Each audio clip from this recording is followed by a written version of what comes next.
Hi everyone, my name is Karina Ochoavic. This is my unit plan video. This is for my 8th grade investigations class, and investigations is a really special course. It's actually the advanced English elective, so students that are reading above grade level or have passed a certain SRI threshold are eligible to join my class. And what we do is essentially have inquiry projects all year long where we'll learn as a class the basics or the background of a certain topic, and then the baton is passed over to them, and they're the ones that take ownership of their learning. They go through a research process on one specific topic, and then that all culminates into one large final product, either a presentation or an actual research paper. For example, this past quarter, my students, we learned all about global warming and environmentalism, and then students broke up into groups to tackle different ways that our school could become a green school. They researched those topics and actually created a presentation that they showed then to our administration in an effort to actually put those ideas into action and help us be a green school. So our next unit is called What Does Social Justice Look Like? And we're actually taking a dive into social justice, which is, I think, a fairly new concept for them. And that being the case, I want to really focus it on something that they're more familiar with, which in my mind is their identity, especially their racial identity. So we're going to be looking at instances of racial inequity and how that highlights issues of social justice. This is a 10-week unit, but of course we'll only be looking at the first 2 weeks, and our essential questions are: how does identity influence your idea of social justice? And what is the legacy of racial inequity, and how can it be overcome? So, a brief summary of the unit. We'll actually be doing the background portion with this fantastic book called We Are Alive When We Speak for Justice. It's a compilation of short fiction and nonfiction works written by high school students at Mendes High School in Boyle Heights. So I'm hoping this is a great way to introduce my students to the topic, especially as I'm hoping they'll be able to identify with the voices coming from this text. People that look like them, sound like them, are in school just like them, and hopefully that'll really help them get engaged. At that point, we'll also start looking into, like it said in the essential question, the legacy of racial inequity as a class, as the sort of direct input coming from the teacher. We'll trace racial inequity throughout history, and finally, they'll pick a topic in groups of 4 or 5 and do a research project that's grounded in racial inequity. To do an in-depth research project in which students will conduct research and write a proposition letter to an appropriate audience member with suggestions on how to improve said issue. Now, this could be anyone from the school administration to the governor, senator, congressman, or even a community leader or a figurehead in a prominent nonprofit. Basically, anyone that has some sort of stake and authority to actually take into consideration those propositions that they'll be presenting. At this point, I have the different levels of thinking.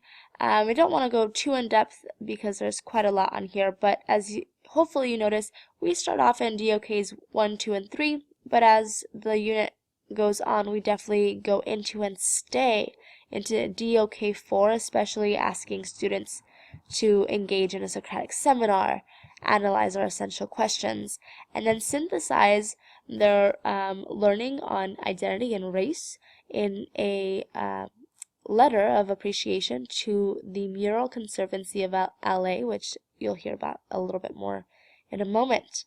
We've got a slew of standards that would cover the entire 10 weeks. And then our assessments and the overview of the weeks we'll actually take a look at once we get into the lesson plans themselves.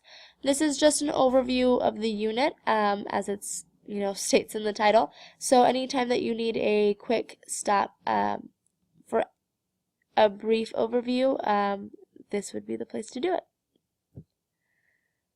And so now we have our week 1. Let me go ahead and bring that up. Alright, here's the actual lesson plan for week 1. So on Monday is our first day, our introductory lesson, and we'll be doing a gallery walk to sort of prime what we already know, bring up that background knowledge on what we know about race and identity. And students will actually take a pre-assessment as a Google form survey that asks them to really consider and reflect on who they are and how that may or may not affect how they're perceived. And for the rest of the week, Tuesday, Wednesday, Thursday, and Friday, we're focusing on central idea. It's a really big topic at our school for all of our grades to get to master. So that's going to be our focus for this week, identifying the central idea as well as providing textual evidence to support their claim. And like I said, we'll be reading out of the book We Are Alive When We Speak for Justice. And I'll go a little bit more in depth about how those readings will go once we look at the PowerPoint. And Friday we'll end up with our summative assessment. At this point, I'll go ahead and open up the PowerPoint, and I'll take us to the beginning. So, oops, there we go. We Are Alive When We Speak for Justice is the title of the book again, and that's the title I decided to give for our first week. Our first day we are doing that gallery walk, and we start all of our days with the Do Now.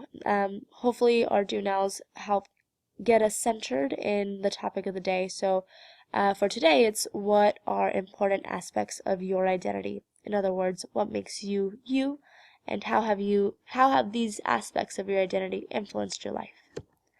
We always go through our agenda and objective, which again, for today is to identify our identity markers in that Google form survey. We do Motivation Monday every Monday. It gets kids pretty excited, usually. And then we go into our gallery walk. So the way it's going to work is there will be 6 images around the room, and students will be allowed to and encouraged to walk around the room freely for a complete 15 minutes. Now they may stop at as many images as they would like, but they are required to visit at least 3 images and to actually take notes on them in their note-taking guide. This is a silent activity. So what that document looks like is right here. They'll have this document with them within those 15 minutes. As they go around the room, they're asked to look at the image and just describe what they see without any, judgment calls. Write down any questions and comments that come up when they look at that image, and then try to predict how those folks might identify themselves, and then compare that to how others might identify them based on how they are presented in the photo. And those photos are right here. So we've got an image from the Black Lives Matter movement. We've got an image with some anti-immigrant sentiment. We've got a call to action. Undocumented and unafraid, which a lot of my students are already familiar with. This is an image from UCLA's students protesting and asking for relevant coursework at the collegiate level. And finally, looking at social class. And hopefully students within those 15 minutes are able to go through at least 3, answer these questions, after which we'll have a discussion. We'll debrief. What did this activity make you think or feel for 7 minutes? We'll go into a very quick overview of what the unit will look like, as this will be completely new to them. Again, our part 1 of our unit is getting to know what social justice actually means, especially in the context of racial inequity. That's where I, as a teacher, would give more input. The history, the timeline of racial inequity, especially here in the United States. And then our second portion, students take ownership of their learning. They get into groups of 4 or 5 and research one specific issue within the topic of racial inequity, and then conclude their project with a proposal. Finally, they take their exit ticket, which looks like this. Students are asked to rank, in a way, what identity markers are most important to them and how they identify.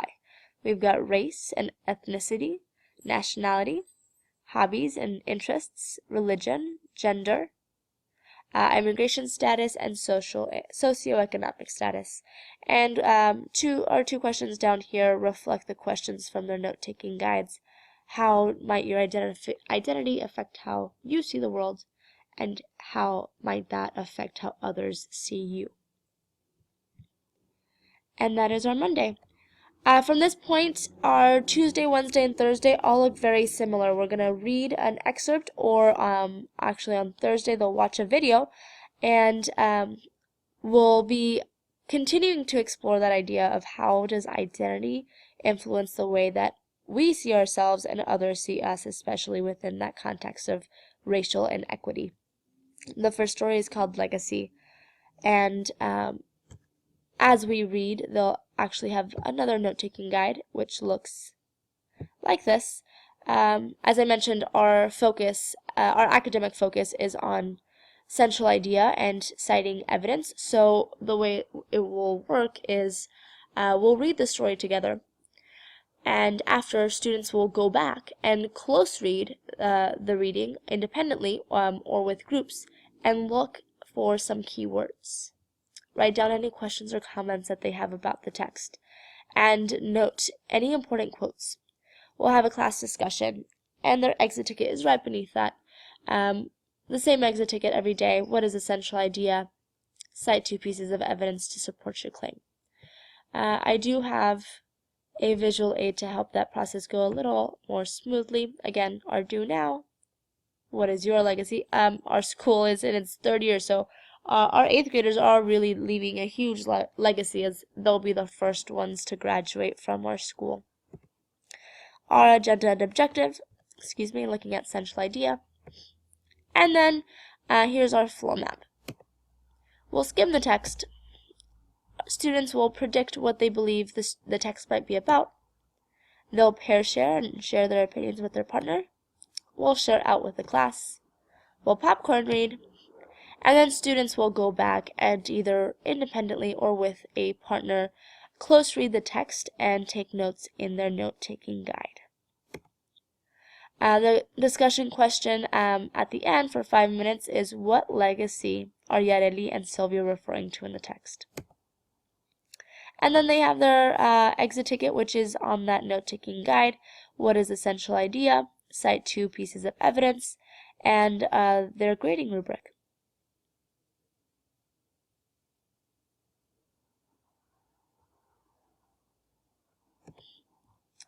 And our next day, Wednesday, looks very similar. Here's our due now. Most people agree with the statement, we are afraid of what we do not know. Why do you think that is? When in your life have you experienced fear as a result of the unknown? We've got our agenda and the same objective, central idea with evidence. And then we jump into the same process. We'll skim the text, predict, pair share, share out, popcorn read, and then go back into the note-taking guide with a partner or individually and fill out that note-taking guide, after which we'll have a class discussion and their exit ticket. Our Thursday looks a little bit different because we won't be reading out of the book, rather we'll watch a video called The Unequal Opportunity Race. I'll speak a little bit more on that once we get there. They're due now, asking them to really reflect on how their identity may have had positive or negative influences in their lives. Again, our agenda and objective, same objective, looking at central idea and our evidence. And then we'll review what our texts talked about, what patterns they noticed within those two texts. And then our video, I won't play it. Well, I'll go ahead and play just a little bit. It's a really neat video that I think accurately reflects what the disadvantages might be for minorities, either when it refers to income, when it refers to education. We notice minorities are held back for a while, and their white counterparts are able to take off as soon as they're ready.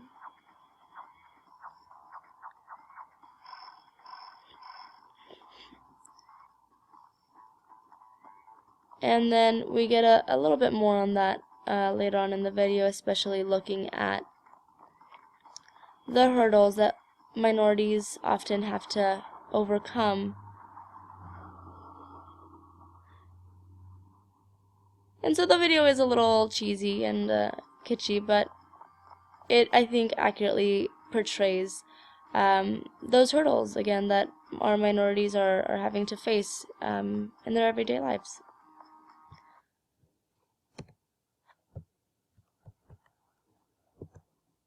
There we go.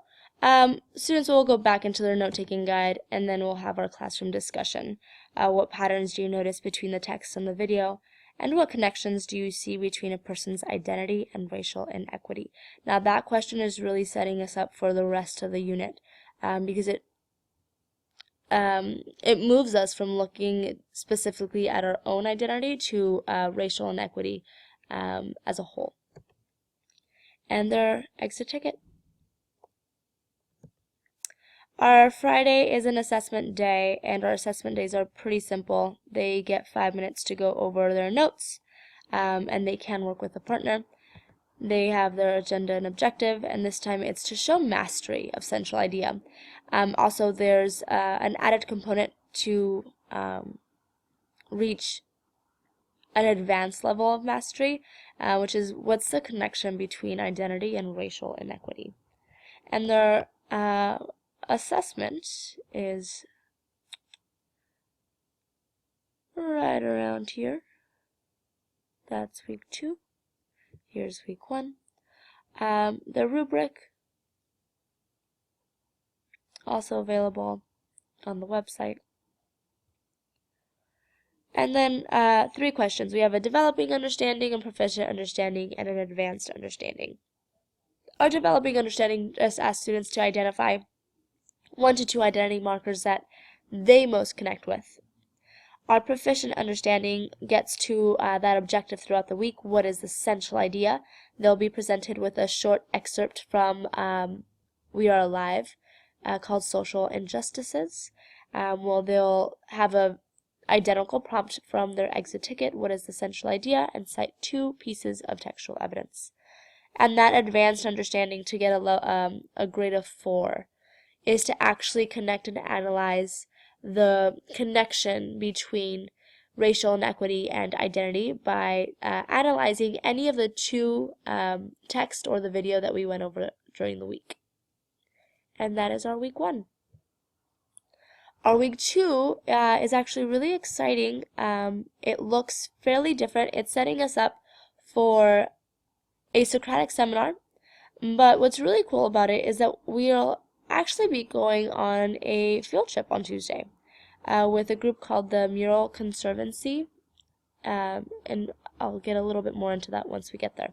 So the Socratic seminar will happen on Thursday, and in my experience, students need at least 2 days to prepare adequate questions and go over what the process will look like. So we have our introduction to leveled questions. Students, of course, have their due now. What are the benefits and disadvantages of Socratic seminars? Now, my advanced 8th graders have done seminars many a time, so this is a do now that I'm confident they'll be able to answer with a high level of insight. Our Motivation Monday is a really cute video that challenges us to try not to laugh. We've got our agenda and objective to create level 3, 4, and 5 questions on the topics of identity and racial inequity. And we are alive to prepare for a Socratic seminar. And these level 3, 4, and 5 questions, they've definitely seen this before in other classes in previous years, but we do want to make sure that they feel prepared. So today's lesson will actually be focusing on recalling and reviewing what those leveled questions are. I'll go ahead and put this up in presentation mode. There we go. So we'll be doing expert groups, and you may or may not have practiced this. I'm sure you have. Students will be seated with their group, at which point they'll be numbered off from 1 through 4. At that point, students will be in charge of one level of questioning. So if we've numbered off 1 through 4, the person who is number 1 will be learning all about level 1. The person who is number 2 will be learning all about leveled questions at a level 2, and so on and so forth. I'll go ahead and give instructions. We'll break into our groups. So at my table, I would theoretically have a level 1, 2, 3, and 4. We would break into our expert groups, and what that would mean is that all of the level 1s would sit at one table, all of the level 2s at another, and so on and so forth.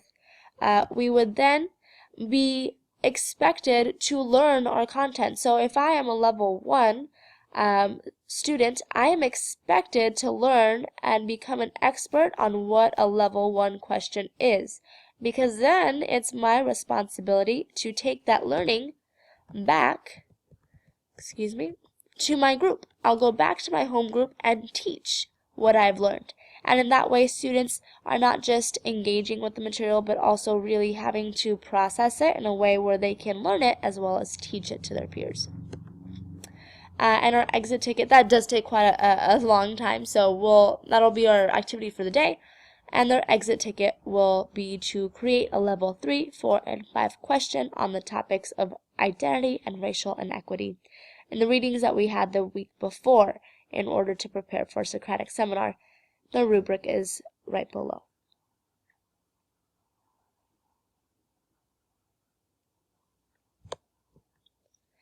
And our day 2 is our mural field trip with the Mural Conservation Group of LA.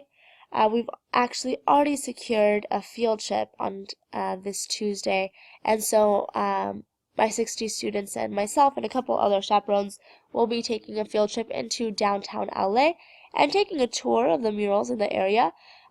Really excited. This is a great way to get hands-on and really creative about the issues of social justice in a very real way, in ways that students can connect to that go far beyond a text or a video. And they will have a note-taking guide for this as well.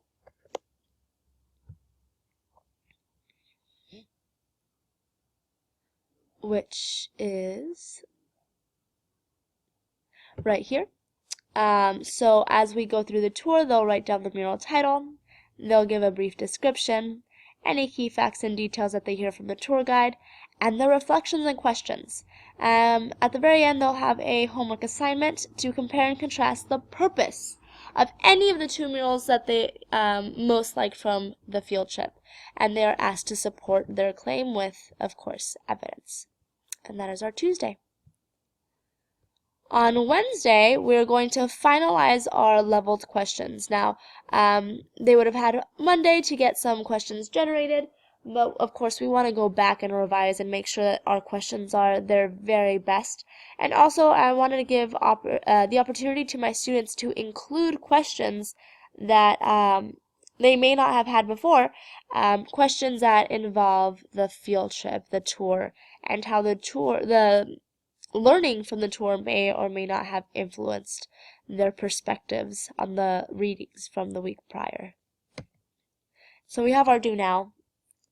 It's a little bit more of a creative writing assignment. If they could grab lunch with the artist of their favorite mural, who would it be? Where would they go? What would they eat? Basically a description of a dream date with their artist of choice. Of course, we go through our agenda and objective, again, to create a level 3, 4, and 5 question on the topics of identity and racial inequity from the field trip to add to their Socratic seminar questions. We're going to do this great activity called Tea Party. And so, before we start, students get an index card. And that index card has either a quote from one of our readings, a word from one of our readings, or any sort of artifact that they can connect to information that they either read or heard or learned that week and the week before. So that also includes the gallery, the tour. So when students hear music, they will start walking. And when the music stops, they'll stop and they'll find a single partner. At that point, students will discuss how the cards might be related. And in this way, hopefully start to find those patterns and connections between everything that we would have looked at in the past 2 weeks. And hopefully that'll set them up to be able to create some very high level and thoughtful questions for our Socratic seminar, which is the next day on Thursday. Our Socratic seminar, I don't have slides on that because I don't like to have any sort of technology up on Socratic seminar days. The way that I do Socratic seminars, and I've done them with my my 6th graders. Let me go ahead and find that handout for us.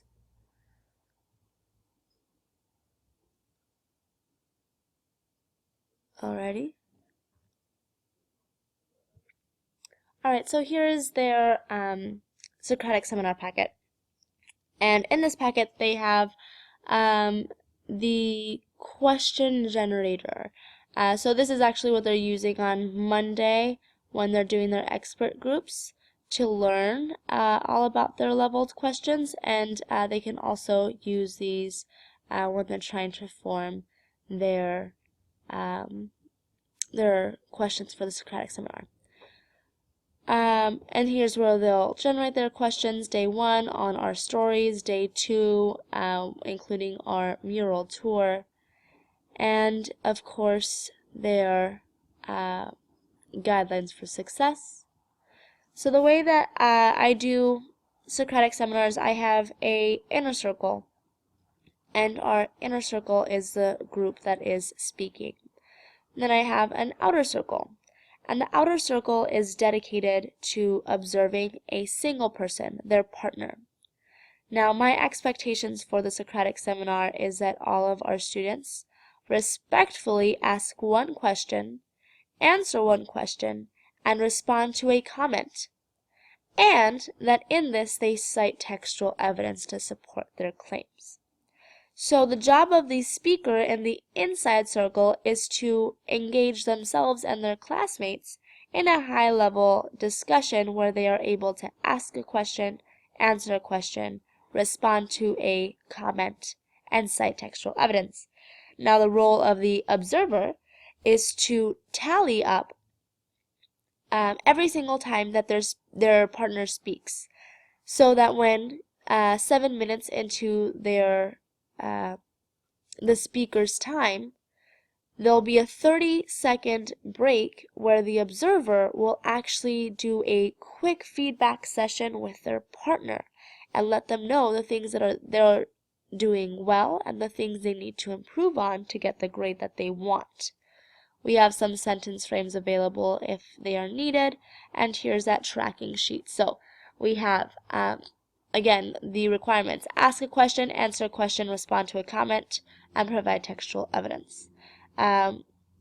Students are asked to write an X every time that a student, their partner, their specific partner, asks a question. Okay?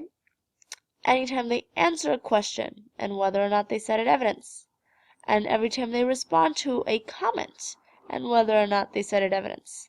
Now you only see 4 columns here, 4 opportunities to speak in each group, in each category, excuse me, because students also will receive 4 raffle tickets. And now these raffle tickets are their tickets to be able to participate. Every single time that a student asks a question, answers a question, responds to a comment, they must put a ticket into the community bowl. That is their token into the conversation. Now, once they're out of tickets, they may no longer participate. It sounds a bit harsh, but it really is to support those students who are less outspoken and kind of open up a window for them after our more vocal folks have had their turn. That's our Socratic seminar. And then last but not least, we have our Friday, our conservation letter. Our letter of appreciation to the conservation of LA.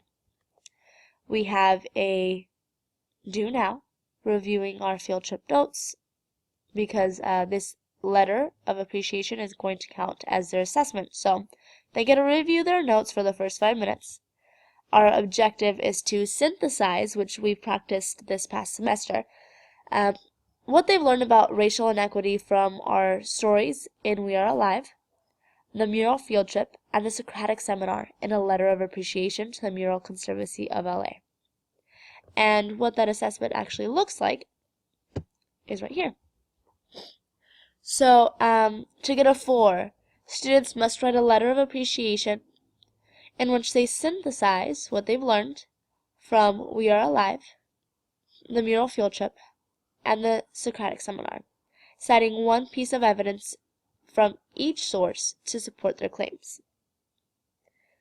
And so this one doesn't have a basic, proficient, or advanced understanding because the prompt is pretty hefty, and I would like to give them the entire class to really write out a thorough and thoughtful letter of appreciation to the Mural Conservancy in which they will synthesize what they've learned. So what you'll see down here is to synthesize, you may use say, mean, matter. This is the strategy that we learned this last semester. They will summarize what they learned. They will explain what that means in their own words, and then go in and actually analyze why it matters, why it's important to them as people, and to them as scholars. And folks, that's it for the first 2 weeks of the lesson. After that, we go into the history of racial inequity, a timeline of racial inequity in the United States. And after that, we jump right into group projects. Thank you so much for your time. I hope you enjoyed it, and have a wonderful rest of your evening or morning.